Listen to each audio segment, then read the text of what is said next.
Assalamualaikum warahmatullahi wabarakatuh. Perkenalkan, nama saya Nabila dari kelas PBI 2A, perwakilan dari kelompok 5 yang beranggotakan saya sendiri, Asila dan Elvina. Saya di sini akan menjelaskan tentang prosedur karya ilmiah.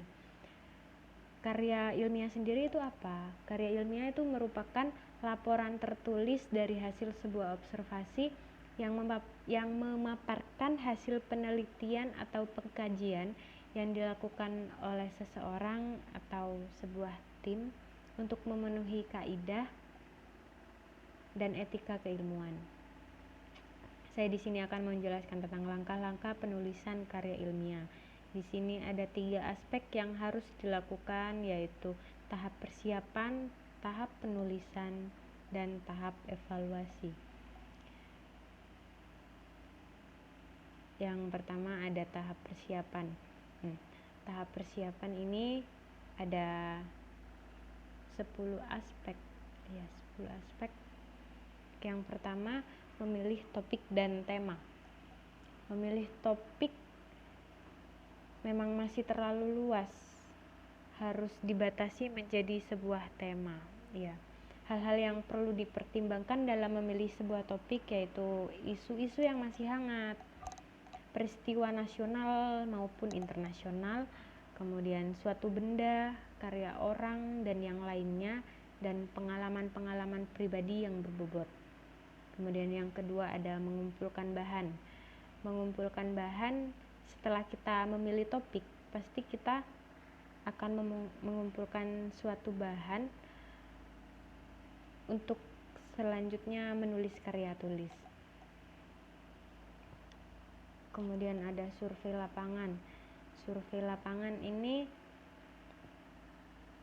merupakan suatu titik acuan dalam proses penulisan dan penelitian. Kemudian membangun bibliografi. Bibliografi bertujuan untuk mengetahui adanya suatu buku atau sejumlah buku yang sudah pernah diterbitkan. Kemudian menyusun hipotesis.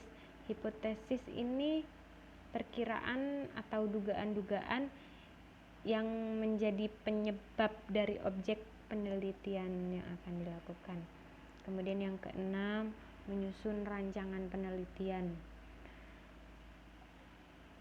Setelah kita menyusun hipotesis, kita akan menyusun rancangan atau menyusun kerangka kerja bagi penelitian yang akan dilakukan. Kemudian yang ketujuh ada melaksanakan percobaan berdasarkan metode yang direncanakan. Setelah merancang penelitian, kita melakukan percobaan sesuai dengan tata cara yang sudah dilakukan, sudah direncanakan. Kemudian yang kedelapan, melaksanakan pengamatan dan pengumpulan data. Setelah melakukan percobaan, kita melakukan pengamatan terhadap objek percobaan yang dilakukan. Kemudian yang kesembilan, menganalisis dan menginterpretasikan data. Mencoba untuk meneliti dan memperkirakan apa yang terjadi dari pengamatan dan pengumpulan data. Yang terakhir yaitu merumuskan kesimpulan teori. Setelah kita melakukan percobaan, menganalisis data, kita yang terakhir yaitu merumuskan kesimpulan. Kita bisa menarik kesimpulan dari semua yang didapatkan dari percobaan, pengamatan, penganalisaan, dan penginterpretasian data terhadap objek penelitian itu. Kemudian tahap yang selanjutnya yaitu tahap penulisan. Nah, tahap penulisan ini ada banyak. Kita harus memperhatikan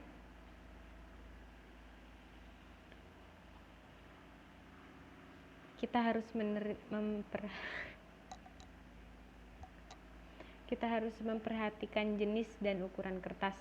Biasanya yang digunakan untuk tes.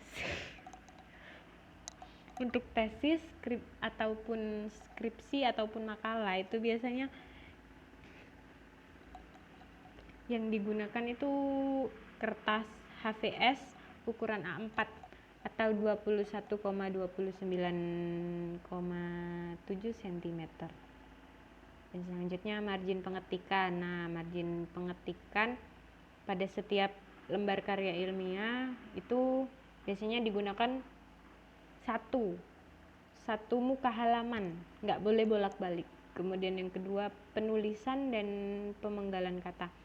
Penulisan dan pemenggalan kata itu gini loh. Misalnya kita mau menulis bilangan RP 50, itu tidak boleh dipenggal. Beda dengan yang boleh dipenggal, contohnya 10 km. Juga tata bahasanya itu mengikuti dengan tata bahasa Indonesia yang baku, yang baik. Kemudian yang selanjutnya, sistem penomoran. Ya, seperti yang kita ketahui, sistem penomoran itu biasanya nomor bagian awal itu menggunakan huruf Latin, ya seperti itu. Kemudian kutipan langsung dan tidak langsung dari buku atau artikel. Maksudnya kutipan langsung dan tidak langsung itu, pengambilannya secara langsung. Ada dua bentuk kalimat langsung, yaitu interpolasi atau kutipan sebagaimana adanya baik dalam susunan kalimat maupun tanda baca, dan kalimat elips, kutipan yang mengambil bagian yang terpenting saja. Nah, dalam pengutipan kalimat interpolasi, cara penulisannya yang digunakan adalah ditulis menjorok atau menggunakan tab dalam satu spasi dengan mencantumkan tanda kutip ganda, tanda petik. Kemudian yang selanjutnya, kutipan langsung dan tidak langsung ayat Al-Quran dan hadis. Itu jika diperlukan, jika memang ada ayat Al-Quran atau hadisnya, sama saja. Penulisan catatan kaki atau footnote. Penulisan catatan kaki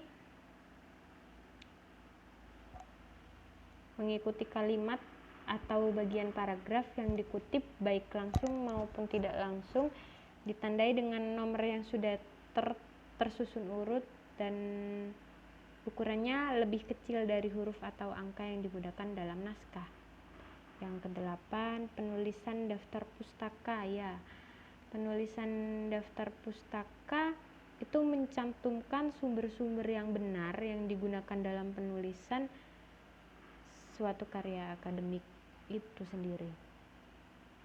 Yang selanjutnya ada tahap evaluasi. Nah, tahap evaluasi ini tujuannya untuk memeriksa kembali tulisan yang telah jadi maupun memperbaiki kesalahan dan kekurangan yang ada di dalam karya tulis yang sudah kita lakukan.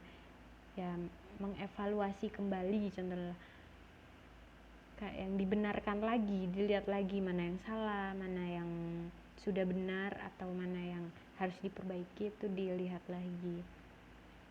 Mungkin tahap-tahap dari 3 tahap itu sudah saya jelaskan. Semoga bermanfaat dan bisa jelas. Mohon maaf apabila ada salah kata. Saya di sini pamit undur diri. Terima kasih. Wassalamualaikum warahmatullahi wabarakatuh.